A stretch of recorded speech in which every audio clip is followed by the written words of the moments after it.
પાટણના regional science centre ખાતે 28 ફેબ્રુઆરી 2025ના રોજ ગુજકોસ્ટ તથા રાષ્ટ્રીય વિજ્ઞાન અને ટેકનોલોજી સંચાર પરિષદના સહયોગથી રાષ્ટ્રીય વિજ્ઞાન દિવસની ભવ્ય ઉજવણી કરાઈ હતી, જેમાં પાટણ, મહેસાણા, સાબરકાંઠા, બનાસકાંઠા, અરવલ્લી, મહીસાગર, ગાંધીનગર, ખેડા, પંચમહાલ અને કચ્છ જિલ્લાથી આવેલ 43 શાળાના 1000થી વધુ વિદ્યાર્થીઓ, શિક્ષકો અને સામાન્ય લોકોએ ઉત્સાહપૂર્વક ભાગ લીધો હતો।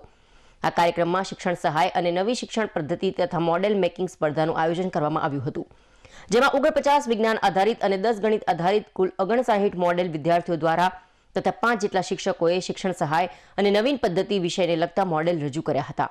સ્પર્ધાના મૂલ્યાંકન માટે નિષ્ણાત પેનલ તરીકે doctor Dhanrajbhai Thakkar, doctor Jujarsinh Sodha, doctor Hiteshbhai Patel અને શ્રી અશ્વિનભાઈ પરમાર ઉપસ્થિત રહ્યા હતા।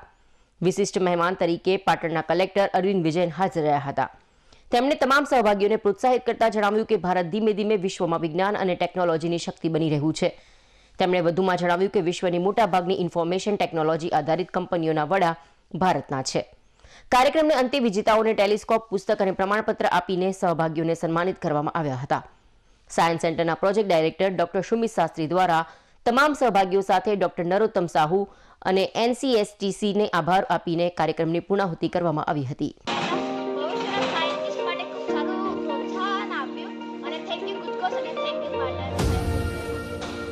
ઘણા બધા પ્રોજેક્ટ નિહાળ્યા, ભવિષ્યના સાયન્ટિસ્ટ બનવા માટેનું સુંદર પ્લેટફોર્મ અહીંયા રજૂ કરવામાં આવ્યું।